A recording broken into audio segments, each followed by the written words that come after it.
Greetings, Tennessee Patriots. Here's our legislative update for the week of March 2nd.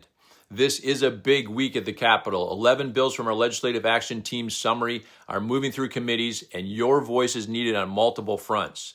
Now, don't feel like you have to act on every single one. Pick the issues that are closest to your heart and make those calls count. Let's start with election integrity because we have two related bills in committee as early as Tuesday.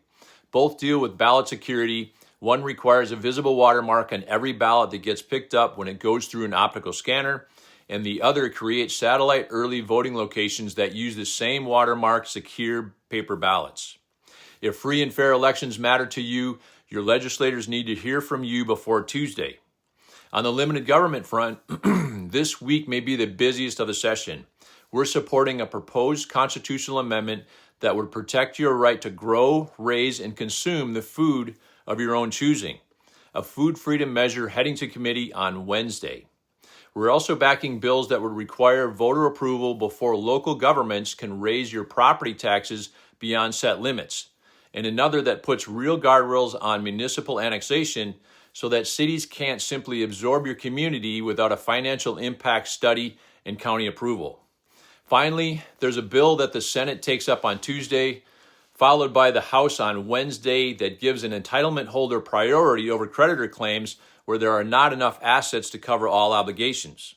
There's also a bill we're opposing this week, one that would make it harder for ordinary citizens to challenge unconstitutional laws in court without first proving personal harm. That's a direct threat to your right to hold government accountable, and we want it stopped. On the Second Amendment front, we're supporting a bill that protects your right to defend your property. If someone trespasses and refuses to leave and you display a firearm in defense of that property, you should not be charged or have your weapon confiscated. For medical freedom, there's a bill allowing patients to store their own blood and use it during a hospital procedure, a common sense protection for those with specific medical or personal convictions. And on the faith and family front, we have two bills worth your attention. The first is one we'd call a quiet but consequential step. A bill directing the state to properly maintain the monument to unborn children at our Capitol. What makes it significant is language that recognizes the personhood of an unborn child at conception and aligns with the recognition that the equal protection guarantee of the 14th Amendment has.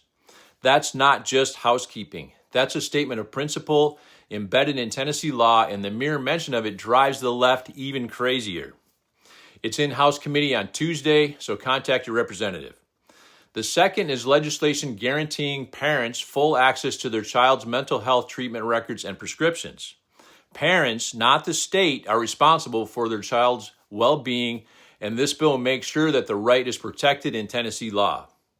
As you know, TCGC creates a legislative summary each week to keep you up to date on what our Tennessee General Assembly is up to, for good or for ill, from our perspective of faith, family, and freedom. So find the link to this week's summary where you saw this video, or go to our webpage at tcgc1776.org. Contact your representative and your senator. And remember, by sharing your faith, family, and freedom in a kind and courteous manner, we truly promote good citizenship. God bless our military, especially in these current conflicts. God bless you all, and have a great week.